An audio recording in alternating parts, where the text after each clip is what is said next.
Sarah walked into a hospital on a Tuesday morning with some chest pain.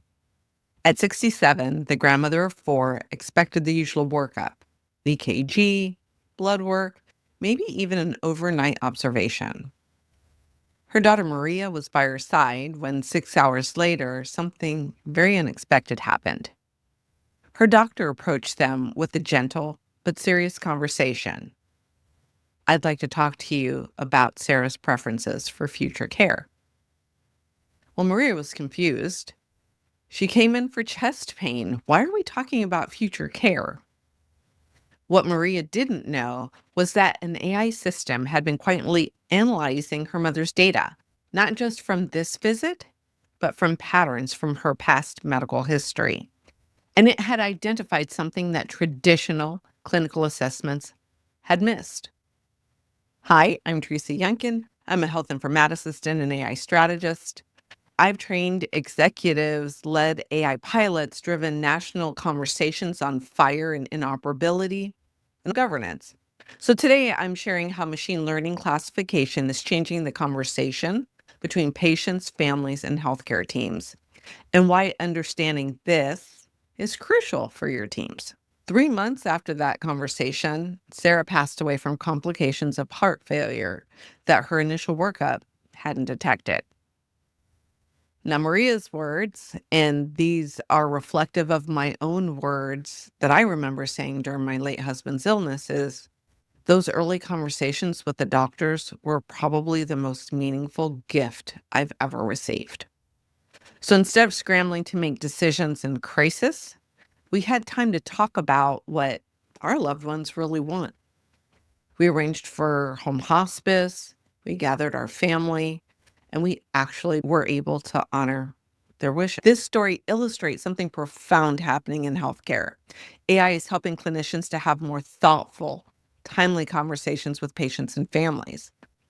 But it's also raising some very important questions about how we integrate this technology into the deeply human work that we do every day caring for people.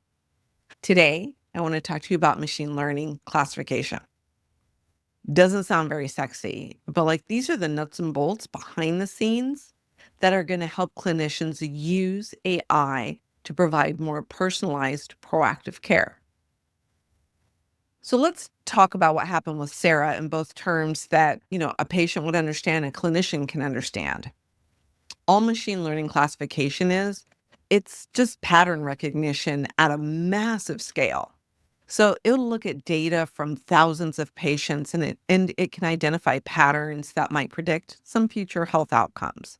There are two main approaches. Supervised learning is like teaching with known examples. So the AI system that Sarah's team used, it had learned from 15,000 previous patients where the doctors knew the outcomes.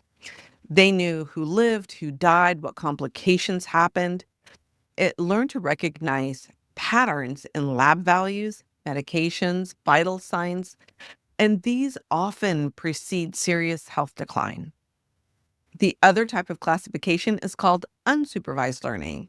That's more like discovery. So it's looking for hidden patterns in the data that we may have never noticed.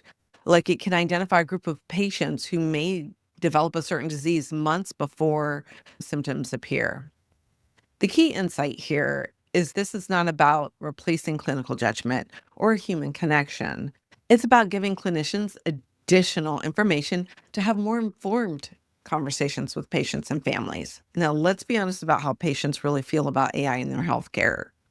In the beginning, I was like most people, and I had some very mixed reactions. The concerns are real.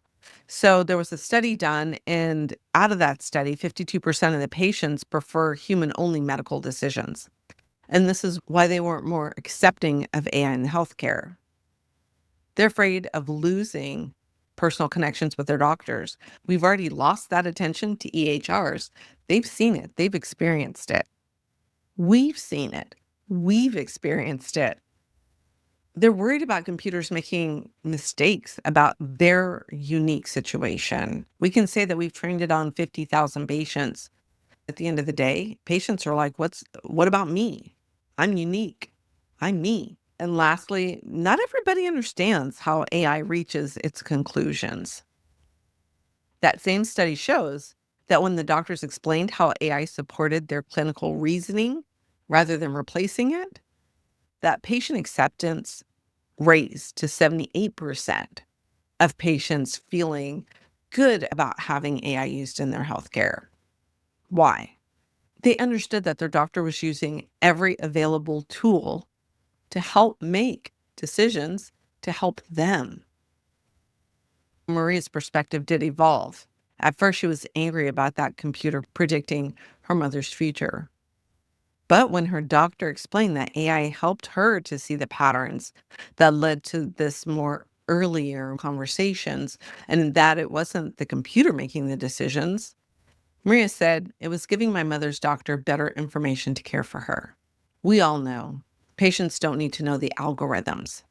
What they want to know and to understand is how AI is going to help their healthcare team provide better care.